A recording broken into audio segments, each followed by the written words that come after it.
ബിസ്മില്ലാഹിർറഹ്മാനിർറഹീം. അൽഹംദുലില്ലാഹി റബ്ബിൽ ആലമീൻ. വസല്ലല്ലാഹു അലാ നബിയിന മുഹമ്മദിൻ വഅലാ ആലിഹി വസ്വഹ്ബിഹി അജ്മഈൻ. അമ്മാ ബഅദ്. പ്രിയമുള്ള ഖുർആൻ പഠിതാക്കളെ, അസ്സലാമു അലൈക്കും വറഹ്മത്തുള്ളാഹി. പരിശുദ്ധ ഖുർആനിലെ 63-ാം അധ്യായം സൂറത്തുൽ മുനാഫിഖൂൻ്റെ അവസാനത്തെ ഒരു ആയത്താണ് ഇനി നമുക്ക് പഠിക്കാൻ ബാക്കിയുള്ളത്. ഇൻഷാ അല്ലാഹ് 11-ാമത്തെ ആ ഒരു ആയത്ത് നമുക്കിന്ന് നോക്കാം. അഊസു ബില്ലാഹി മിനശ് ശൈത്വാനിർ റജീം. വലൻ യുഅഖിറല്ലാഹു നഫ്സൻ ഇദാ ജാഅ അജലുഹാ വല്ലാഹു ഖബീറും ബിമാ തഅമലൂൻ.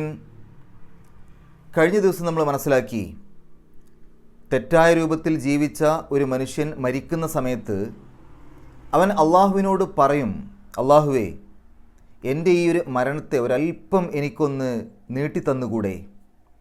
അങ്ങനെയാണെങ്കിൽ ഞാൻ ദാനധർമ്മങ്ങൾ ചെയ്തു കൊള്ളാം, ഏറ്റവും നല്ല രൂപത്തിൽ ജീവിക്കുന്ന ആളുകളുടെ കൂട്ടത്തിൽ ഞാൻ ഉൾപ്പെടുകയും ചെയ്യാം, എനിക്കെൻ്റെ മരണത്തെ ഒരല്പം നീട്ടിത്തന്നുകൂടെ എന്ന് യാചിക്കുന്ന ഒരവസ്ഥ. അള്ളാഹു പറയുകയാണ്, വലൻ യുഅഖിറല്ലാഹു നഫ്സൻ ഇദാ ജാഅ അജലുഹാ വല്ലാഹു ഖബീറും ബിമാ തഅമലൂൻ. വലൻ യുഅഖിറല്ലാഹു, അഖറ എന്ന് പറഞ്ഞാൽ പിന്തിപ്പിച്ചു, നീട്ടിക്കൊടുത്തു, മാറ്റിക്കൊടുത്തു എന്നൊക്കെയാണ് അഖറ. അതിൻ്റെ മുളാരിയാണ് യുഅഖിറു. മാളി എന്ന് പറഞ്ഞാൽ അത് പാസ്റ്റ് ടെൻസ് ആണ്, ഭൂതകാലക്രിയയാണ്, കഴിഞ്ഞ കാലത്ത് സംഭവിച്ച ഒരു കാര്യം പറയാൻ വേണ്ടി ഉപയോഗിക്കുന്ന രൂപഘടനയാണ്.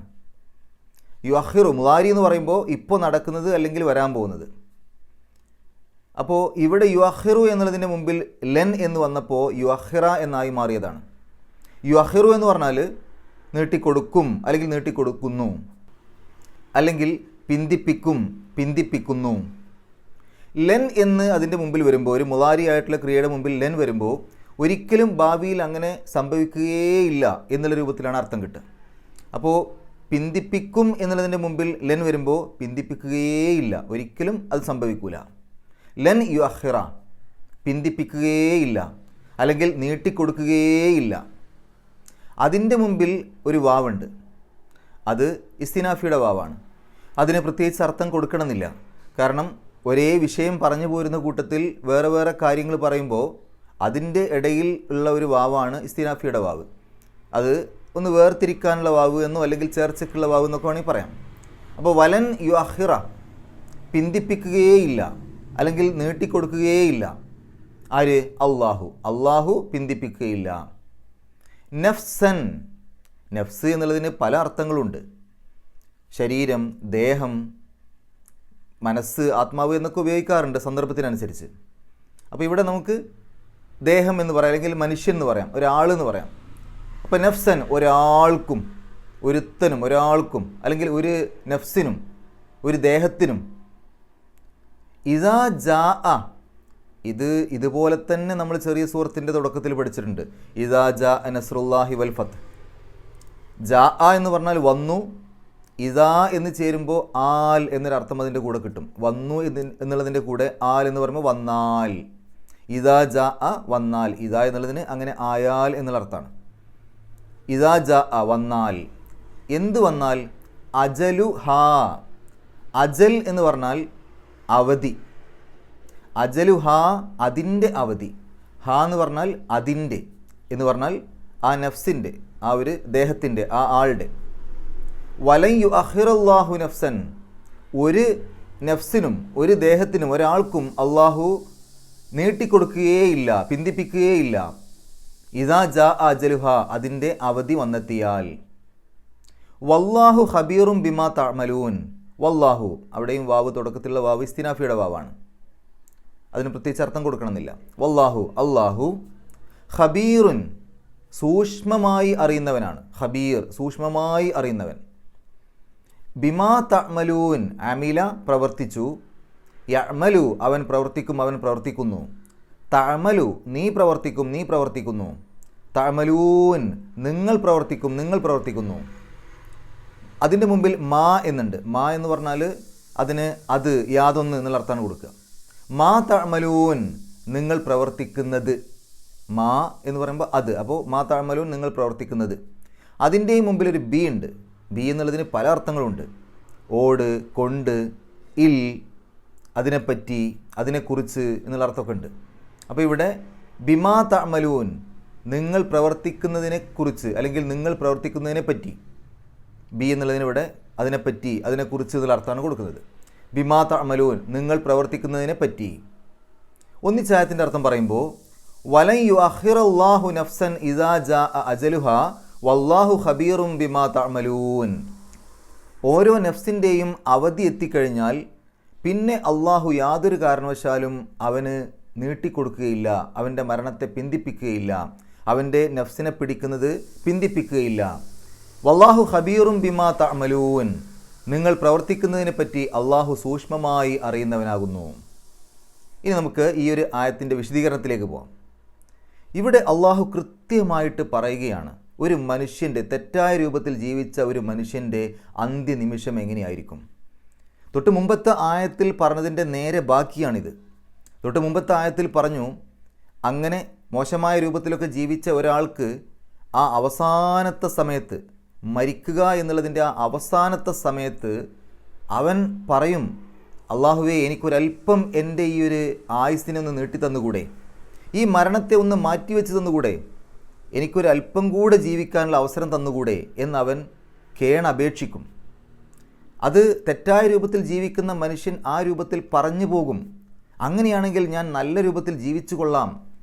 കാരണം ആ ഒരു മരണത്തിൻ്റെ വേളയിൽ അവന് പിന്നെ ആകെ മനസ്സിൽ വരുന്ന കാര്യം ഇനി ഇവിടുന്ന് അങ്ങോട്ടുള്ള അവസ്ഥയാണ്. പക്ഷേ അതിന് മറുപടി ആയിക്കൊണ്ട് അള്ളാഹു പറയുകയാണ്, വലൻ യുഅഖിറല്ലാഹു നഫ്സൻ ഇദാ ജാഅ അജലുഹാ. അവധി വന്നെത്തിക്കഴിഞ്ഞാൽ പിന്നെ അള്ളാഹു ഒരാൾക്കും ആ ഒരു മരണത്തെ നീട്ടിക്കൊടുക്കുകയില്ല, അതിനെ മാറ്റിക്കൊടുക്കുകയില്ല, അതിനെ പിന്തിപ്പിക്കുകയില്ല. അള്ളാഹു എല്ലാ കാര്യങ്ങളും സൂക്ഷ്മമായി അറിയുന്നവനാണ്. നോക്കണം, മരണം എത്തിക്കഴിഞ്ഞാൽ പിന്നെ ഒന്നും അതിനെ മാറ്റിവെക്കുന്ന ആ ഒരു സംഗതിയേ ഇല്ല. ആ തരത്തിൽ മരണത്തെ മറ്റൊരു ദിവസത്തേക്ക് മാറ്റിക്കൊടുക്കൂല, അവൻ എത്ര പറഞ്ഞാലും. ഇപ്പോൾ ചിലപ്പോൾ ഈ കുട്ടികളൊക്കെ പഠിക്കുന്ന സമയത്ത് അധ്യാപകർ അവരോട് പരീക്ഷ പറയും. ഒരു മാസം മുമ്പോ അല്ലെങ്കിൽ 2 ആഴ്ച മുമ്പോ ഒക്കെ പറഞ്ഞിട്ടുണ്ടാവും, അടുത്ത ദിവസം പരീക്ഷയുണ്ട് എന്നൊക്കെ പറഞ്ഞിട്ടുണ്ടാവും.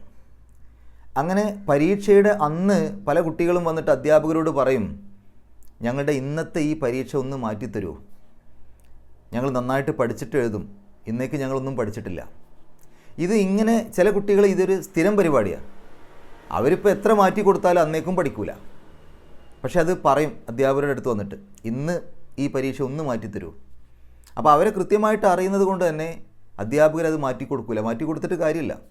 മാത്രമല്ല എത്രയോ മുമ്പ് തന്നെ ഈ അധ്യാപകന് പറഞ്ഞിട്ടുണ്ടാവും, നിങ്ങൾക്ക് ആ പരീക്ഷാ ദിവസം വന്ന് അവസാനം എന്നോട് ഇത് മാറ്റിത്തരണം എന്ന് പറഞ്ഞിട്ട് കാര്യം ഉണ്ടാവില്ല, ഞാൻ മാറ്റിത്തരൂല, അതുകൊണ്ട് ഇപ്പോഴേ പഠിച്ചോളൂ കേട്ടോ എന്ന് എന്നോ മുതൽ പറയാൻ തുടങ്ങിയിട്ടുണ്ടാവും. അങ്ങനെയൊക്കെ പറഞ്ഞാലും ഈ കുട്ടികൾ ചെന്നിട്ട് പരീക്ഷയെന്ന് മാറ്റിത്തരുമോ ചോദിക്കും.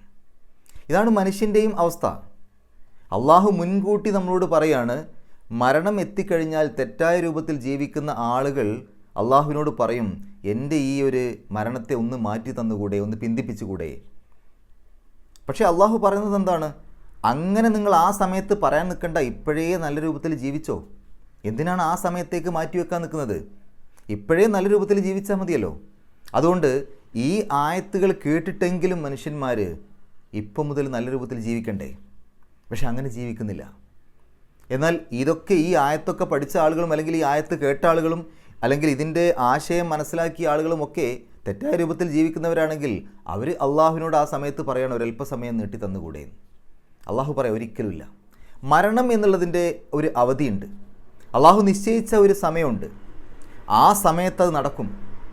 എവിടെ വെച്ചാണോ അള്ളാഹു നമ്മളുടെ ആ ഒരു നഫ്സിനെ പിടിക്കാൻ ഉദ്ദേശിക്കുന്നത്, നമുക്ക് മരണം സംഭവിക്കാൻ ഉദ്ദേശിക്കുന്നത്, ആ സ്ഥലത്തേക്ക് നമ്മളൊരു കാരണം വന്ന് പോകും. അത് വിദേശത്ത് വെച്ചാണെങ്കിൽ വിദേശത്തേക്ക് പോകും, അവിടെ വെച്ചിട്ടായിരിക്കും മരണം.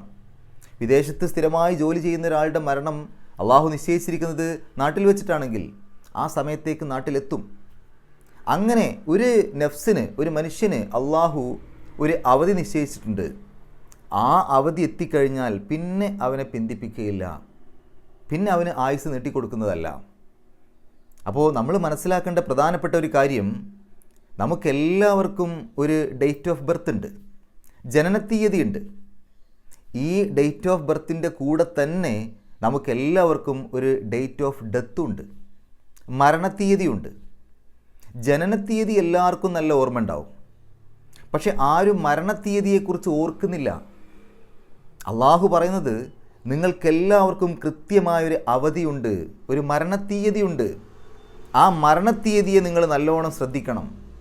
ആ ഒരു ഡേറ്റ് എത്തിക്കഴിഞ്ഞാൽ പിന്നെ അവിടുന്ന് അങ്ങോട്ട് നിങ്ങൾക്ക് ഒന്നും ചെയ്യാൻ പറ്റൂല. ചെയ്യേണ്ടതൊക്കെ അതിന് മുമ്പ് ചെയ്യണം. അപ്പോൾ ജനനത്തീയതിയുടെയും മരണത്തീയതിയുടെയും ഇടക്കാണ് നമ്മുടെ ജീവിതം. ഇവിടെ എല്ലാവരും ജനനത്തീയതിയെക്കുറിച്ച് മാത്രമേ ചിന്തിക്കുന്നുള്ളൂ. മരണത്തീയതിയെക്കുറിച്ചാണ് നമ്മൾ കൂടുതൽ ആശങ്കപ്പെടേണ്ടത്. കാരണം അതിനുശേഷം എനിക്കൊന്നും ചെയ്യാൻ പറ്റൂലല്ലോ, അതിനുശേഷം എനിക്ക് യാതൊന്നും ചെയ്യാൻ പറ്റൂല. അതുകൊണ്ട് അതിന് മുമ്പ് ചെയ്യേണ്ടതൊക്കെ അതിന് മുമ്പ് ചെയ്യണം. ഈ ഒരു കാര്യമാണ് നമ്മുടെ മനസ്സിൽ നമ്മൾ ഉറപ്പിക്കേണ്ടത്. എന്നിട്ട് അള്ളാഹു പറയാണ്, നിങ്ങൾ ചെയ്യുന്ന കാര്യങ്ങളൊക്കെ സൂക്ഷ്മമായി അറിയുന്നവനാണ് അള്ളാഹു. കാരണം ഇതിനു മുമ്പ് ചെയ്തുകൊണ്ടിരുന്നിരുന്ന കാര്യങ്ങൾ പല പല അവസരങ്ങൾ അവർക്ക് കൊടുത്തിട്ടുണ്ട്. ഇങ്ങനെ ഒരു അവസരം ഇവർക്ക് വരാതിരിക്കാൻ വേണ്ടി ഒരുപാട് അവസരങ്ങൾ കൊടുത്തിട്ടുണ്ട്. പക്ഷേ ആ അവസരങ്ങളൊന്നും അവർ ഉപയോഗപ്പെടുത്തിയില്ല. അവർ നേർമാർഗത്തിലേക്ക് വന്നില്ല. അവർ ഈ ഒരു ഭൗതിക ലോകത്തെ സുഖങ്ങളും കാര്യങ്ങളും മാത്രം ലക്ഷ്യം വെച്ചുകൊണ്ട് ജീവിച്ചു. അങ്ങനെ ലക്ഷ്യം വെച്ച് ജീവിച്ച ഇവരോട് ഇതും കൂടെ പറഞ്ഞു, ഇത്തരം ആളുകളൊക്കെ അവസാനം ഇതൊന്ന് നീട്ടിത്തരുമോ എന്നൊക്കെ ചോദിക്കും, നല്ല ആളുകളാണെന്നൊക്കെ ചോദിക്കും എന്നൊക്കെ പറഞ്ഞു. എന്നിട്ടും അവർ നേരാവുന്നില്ല. അപ്പോൾ പിന്നെ ആ ആളുകൾക്ക് എങ്ങനെ നീട്ടിക്കൊടുക്കാനാ? അതുകൊണ്ട് ഓരോ ആളുകളും എന്തൊക്കെയാണ് ഇവിടെ ഇതുവരെ ചെയ്തു കൂട്ടിയത്, എങ്ങനെയൊക്കെയാണ് അവർ ജീവിച്ചത്, സൂക്ഷ്മമായി അള്ളാഹുവിനറിയാം. വല്ലാഹു ഖബീറും ബിമാ തഅമലൂൻ. നിങ്ങൾ പ്രവർത്തിക്കുന്നതിനെപ്പറ്റി അള്ളാഹു സൂക്ഷ്മമായി അറിയുന്നവനാണ്. എന്തിനാണ് പ്രവർത്തിച്ചത്, അതിൻ്റെ ഉദ്ദേശം എന്തായിരുന്നു, എവിടെ വെച്ചാണ് പ്രവർത്തിച്ചത്, എല്ലാ കാര്യങ്ങളും സൂക്ഷ്മമായി അള്ളാഹുവിനറിയാം. അതുകൊണ്ട് തന്നെ അള്ളാഹു ഇനി അവർക്കൊരു അവധി കൊടുക്കുന്നതല്ല എന്നർത്ഥം. ഇനി നോക്കി ഈ ഒരു ആയത്തിൽ വന്ന പാരായണ നിയമങ്ങൾ നോക്കാം. വലയു അഹിറ, യാഇൻ്റെ മുമ്പ് സുക്കൂനിലെ നൂന് വന്നു. ആ സുക്കൂനിലെ നൂനിനെ യായിലേക്ക് ലയിപ്പിക്കുക, മണിക്കുക. ഇദ്ഗാം ബിഗുന്ന എന്നാണ് നിയമത്തിൻ്റെ പേര്.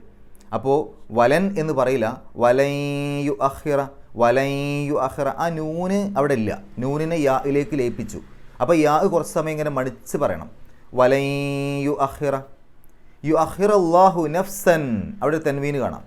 ആ തൻവീന് ശേഷം വരുന്ന അക്ഷരം ഹംസയാണ്. ഇസാ എന്നുള്ളതിൻ്റെ തുടക്കത്തിലെ ഹംസയാണ്. അപ്പോൾ തൻവീനിന് ശേഷം ഹംസ വന്നാൽ, അല്ലെങ്കിൽ ഹംസയ്ക്ക് മുമ്പ് തൻവീന് വന്നാൽ, ആ തൻവീനിനെ ഇൽഹാർ ചെയ്യണം, വെളിവാക്കണം. എന്ന് പറഞ്ഞാൽ എൻ എന്നുള്ള ശബ്ദം പുറത്തേക്ക് കേൾക്കണം. അപ്പോൾ അവിടെ നഫ്സൻ, നഫ്സൻ, എൻ എന്നുള്ള ശബ്ദം പുറത്തേക്ക് കേൾക്കണം. അങ്ങനെ ഉള്ള സമയത്ത് ഫതഹ് തൻവീൻ എഴുതുന്ന സമയത്ത് ആ ഫതഹ് തൻവീനിൻ്റെ 2 വരയും ഒന്നൊന്നിൻ്റെ താഴെ കൃത്യമായിട്ടത് കാണാൻ പറ്റും. അല്ലാത്ത എല്ലാ സന്ദർഭങ്ങളിലും, അതായത് ഇൽഹാർ അല്ലാത്ത മറ്റെല്ലാ സന്ദർഭങ്ങളിലും ഫതഹ് തൻവീൻ ഇടുമ്പോൾ ആ 2 വരകൾ ഒന്നൊന്നിൻ്റെ താഴെയുണ്ടാവും, കുറച്ച് തെറ്റിയിട്ടുണ്ടാവും. ഇവിടെ ഈ ഇൽഹാറിൻ്റെ സമയത്ത് മാത്രം തൻവീനിൻ്റെ 2 വരകളും കൃത്യമായി ഒന്നൊന്നിൻ്റെ താഴെ ആയിരിക്കും. ഇദാ ജാ അ, അവിടെ നമുക്ക് കാണാം ജാ എന്നുള്ളൊരു നീട്ടൽ.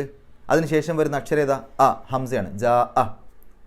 അപ്പോൾ ഒരേ പദത്തിൻ്റെ ഉള്ളിലാണ് നീട്ടലും ഹംസയും അടുത്തടുത്ത് വന്നത്. മദ്ദും ഹംസയും അടുത്തടുത്ത് വന്നു ഒരേ പദത്തിൻ്റെ ഉള്ളിൽ. ഒരേ പദത്തിൻ്റെ ഉള്ളിൽ മദ്ദും ഹംസയും അടുത്തടുത്ത് വന്നാൽ നിർബന്ധമാണ് 4-5 അക്ഷരങ്ങളുടെ ദൈർഘ്യം അതിനെ നീട്ടുക എന്നത്. അതേസമയത്ത് വ്യത്യസ്ത പദങ്ങളിലാണെങ്കിൽ നിർബന്ധമല്ല, നീട്ടണമെങ്കിൽ നീട്ടാം. അപ്പോൾ ഇവിടെ ഇതിനെ ഒരേ പദത്തിലായതുകൊണ്ട് അതിനെ പറഞ്ഞ പേര് മദ് മുത്തസിൽ എന്നാണ്. വ്യത്യസ്ത പദങ്ങളിലാണെങ്കിൽ മദ് മുൻഫസിൽ എന്നാണ് പറയുക. അപ്പോൾ ഇദാജ അജലുഹ, അജലുഹ എന്ന് കഴിഞ്ഞിട്ട് നോക്കൂ, മുകൾ ഭാഗത്തൊരു ചെറിയ ജീമ് കാണുന്നില്ലേ? ആ ജീമിൻ്റെ അർത്ഥം അവിടെ പാരായണം നിർത്താം, നിർത്താതെയും ഓതാം, രണ്ടിനും ഒരേ പ്രാധാന്യം. ഇനി വല്ലാഹു ഖബീറുൻ എന്ന് കഴിഞ്ഞിട്ട് എങ്ങനെയാണ്? ഖബീറുൻ എന്നുള്ളതിൻ്റെ അവസാനത്തിൽ തൻവീനാണ്. അതിനുശേഷം വരുന്ന അക്ഷരം ബ ആണ്, ബിമാ എന്നുള്ളതിൽ ബ ആണ്. അപ്പോൾ തൻവീനിന് ശേഷം ബ വന്നു, അല്ലെങ്കിൽ ബിൻ്റെ മുമ്പ് തൻവീന് വന്നു. അങ്ങനെയുള്ള സന്ദർഭങ്ങളിൽ, അതായത് തൻവീനോ അല്ലെങ്കിൽ സുക്കൂനുള്ള നൂനോ ബിൻ്റെ മുമ്പ് വരികയാണെങ്കിൽ അവിടെയുള്ള ആ ഒരു എൻ എന്നുള്ള ശബ്ദം ഉണ്ടല്ലോ, നൂനിൻ്റെ ശബ്ദം, അതിനെ മീമിൻ്റെ ശബ്ദമാക്കി മാറ്റണം. അതിനെ ഇഖ്ലാബ് എന്നാണ് പറയുക, മാറ്റിമറിക്കൽ എന്നാണ്. ഖൽബ് എന്ന് പറഞ്ഞാൽ മാറ്റിമറിക്കുന്നത് എന്നാണ്. നമ്മൾ ഹൃദയം എന്ന് പറയുന്ന ഖൽബ് ഉണ്ടല്ലോ, അതിൻ്റെ അർത്ഥം മാറ്റിമറിക്കുന്നത് അല്ലെങ്കിൽ മാറ്റിമറിയുന്നത് എന്നാണ്. ഇഖ്ലാബ് എന്ന് പറഞ്ഞാൽ മാറ്റിമറിക്കൽ എന്ന് പറഞ്ഞാൽ ഒരു അക്ഷരത്തെ മറ്റൊരു അക്ഷരമാക്കി മാറ്റിമറിക്കൽ.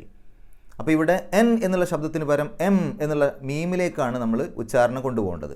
അത് സൂചിപ്പിക്കാൻ വേണ്ടി ഖബീറുൻ എന്നുള്ളതിൻ്റെ ആ ഭാഗത്ത്, ആ ഖബീറുൻ എന്നുള്ളതിന് 2 കൊളുത്തിട്ടുണ്ടല്ലോ തൻവീന്, അതിന് പകരം 1 കൊളുത്തിട്ടിട്ട് രണ്ടാമത്തെ കുളത്തിന് പകരം ഒരു മീം, വാല് താഴേക്കുള്ള മീം ഇട്ടിട്ടുണ്ടാവും. അപ്പോൾ നമുക്ക് മനസ്സിലാക്കാൻ പറ്റും അവിടെ എന്നുള്ള മീമിൻ്റെ ശബ്ദമാണ് അവിടെ വരേണ്ടത്. എന്നാൽ പെട്ടെന്നൊരു മീമിലേക്ക് പോവല്ല, സാവകാശം മീമിലേക്കുള്ള ഒരു പോക്കാണ് നല്ലത്. ഖബീറും ബിമ, ഖബീറും ബിമ. ആദ്യം ഇങ്ങനെ ചുണ്ട് കുറച്ചൊരു വിടവ് കൊടുത്തിട്ട് അവസാനത്തുമ്പോഴേക്ക് ചുണ്ട് നന്നായിട്ട് കൂട്ടുക. ഖബീറും ബിമ, ബിമ തഅമലൂൻ. അവസാനത്തെ ആ നൂനിന് സുക്കൂൻ ഇട്ടിട്ട് നിർത്തുക. കാരണം പാരായണം അവിടെ നിർത്തുകയാണല്ലോ. അങ്ങനെയാവുമ്പോൾ അതിൻ്റെ തൊട്ട് മുമ്പുള്ള നീട്ടലിനെ മദ് ആരിദ് എന്ന് പറയും. കാരണം നമ്മളായിട്ട് സുക്കൂൻ ഇട്ടിട്ട് ഒരു പദത്തിൽ അവസാനം വരികയാണെങ്കിൽ, അല്ലെങ്കിൽ നിർത്തുന്ന ഒരു പദത്തിൽ നമ്മളായിട്ട് സുക്കൂന് കൊടുക്കുകയാണെങ്കിൽ, ഇപ്പോൾ ഇവിടെ തഅമലൂന എന്നാണ് എഴുത്തിൽ, അവസാനത്തെ നൂന് ഫത്ഹാണ് അവിടെ എഴുത്തിൽ. പക്ഷേ നമ്മളവിടെ പാരായണം നിർത്തുകയാണ് എന്നുള്ള കാരണം കൊണ്ട് നമ്മളായിട്ട് സുക്കൂന് കൊടുക്കുകയാണ്. അങ്ങനെ നമ്മളായിട്ട് സുക്കൂന് കൊടുക്കുന്ന ഒരു അക്ഷരത്തിൻ്റെ തൊട്ട് മുമ്പ് നീട്ടലാണെങ്കിൽ ആ നീട്ടലിനെയാണ് മദ് ആരിദ് എന്ന് പറയാം. അവിടെ നമുക്ക് 6 അക്ഷരങ്ങളുടെ ദൈർഘ്യം വരെ നീട്ടാം. അപ്പോൾ ഇവിടെ തഅമലൂ, ആ ലൂ എന്നുള്ള നീട്ടൽ നമ്മൾ സുക്കൂനിട്ട ആ നൂനിൻ്റെ തൊട്ട് മുമ്പാണ്. അതുകൊണ്ട് അതിനെ 6 അക്ഷരങ്ങളുടെ ദൈർഘ്യം വരെ നീട്ടാം. അതാണ് മദ് ആരിദ്. ഇനി നമുക്ക് ഈ ഒരു ആയത്തൊന്ന് പാരായണം ചെയ്യാം, ശേഷം ഗ്രാമർ പറയാം. അഊദു ബില്ലാഹി മിനശ് ശൈത്വാനിർ റജീം. വലൻ യുഅഖിറല്ലാഹു നഫ്സൻ ഇസാ ജാഅ അജലുഹാ വല്ലാഹു ഖബീറും ബിമാ തഅമലൂൻ. ഗ്രാമർ നോക്കുകയാണെങ്കിൽ യുഅഖിറല്ലാഹു നഫ്സൻ, യുഅഖിറ എന്ന് പറഞ്ഞാൽ അവിടെ യുഅഖിറു എന്നാണ് ശരിക്കും, അത് ലെന്ന് വന്നതുകൊണ്ട് യുഅഖിറ ആയതാണ്. ലെൻ യുഅഖിറ എന്ന് പറയുമ്പോൾ നീട്ടിക്കൊടുക്കുകയില്ല. അള്ളാഹു നീട്ടിക്കൊടുക്കുകയില്ല. അപ്പോൾ അവിടെ ആ പ്രവൃത്തി ചെയ്യുന്നത് അള്ളാഹു ആണ്. അതുകൊണ്ട് അള്ളാഹു എന്നുള്ളത് സബ്ജക്റ്റാണ്, അല്ലെങ്കിൽ ഫായിലാണ്, അല്ലെങ്കിൽ കർത്താവ് എന്ന് പറയും മലയാളത്തിൽ. ഇനി ലൻ യുഅഖിറല്ലാഹു, അള്ളാഹു നീട്ടിക്കൊടുക്കുകയില്ല അല്ലെങ്കിൽ പിന്തിപ്പിക്കുകയില്ല. എന്ത്? നഫ്സൻ, ഒരു ആൾക്കും അല്ലെങ്കിൽ ഒരു ദേഹത്തിനും. അപ്പോൾ അവിടെ നഫ്സൻ എന്നുള്ളത് മഫ്ഊലും ബിഹിയാണ്. മഫ്ഊലും ബിഹി എന്ന് പറഞ്ഞാൽ മലയാളത്തിൽ കർമ്മം എന്ന് പറയും, ഇംഗ്ലീഷിൽ ഒബ്ജക്റ്റ് എന്ന് പറയും. ഈ മഫ്ഊലും ബിഹിക്ക് എപ്പോഴും ഇറാബ് നെസ്ബായിരിക്കും കിട്ടുക.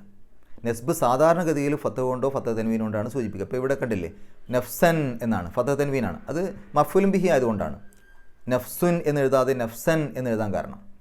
അതേസമയത്ത് ഫായിലിന് എപ്പോഴും ഇറാബ് റഫ് ആയിരിക്കും, സാധാരണ ലമ്മ് കൊണ്ടോ ലമ്മ് തൻവീൻ കൊണ്ടോ ഒക്കെയാണ്. അപ്പോൾ ഇവിടെ അള്ളാഹു എന്ന് എഴുതിയപ്പോൾ അവസാനത്തിൽ ഹു എന്നാണ്, അള്ളാഹ എന്നൊന്നുമല്ലല്ലോ. അതുകൊണ്ട് അത് ഫായിലാണ്, അല്ലെങ്കിൽ ഫായിൽ ആയതുകൊണ്ടാണ് അങ്ങനെ ആ ഒരു റഫിൻ്റെ അടയാളം കൊടുത്തത്. ഇനി ഇദാ ജാ അ, വന്നെത്തിയാൽ, എന്ത് വന്നാൽ, അജലു ഹ, അജല്. ആ അജല് എന്നുള്ളതാണ് അവിടെ ഫായിൽ, സബ്ജക്റ്റ് അല്ലെങ്കിൽ കർത്താവ്. അതിന് റഫ് ആയിരിക്കും നമ്മൾ പറഞ്ഞു, സാധാരണ ലമ്മ് കൊണ്ട്. അപ്പോൾ ഇവിടെ അജലു എന്നെഴുതാൻ കാരണം അത് ഫായിലായതുകൊണ്ടാണ്, അജലുഹ. ഇത്രയും കാര്യങ്ങളാണ് ഈ ഒരു ആയത്തിൽ നമ്മൾ മനസ്സിലാക്കേണ്ടത്.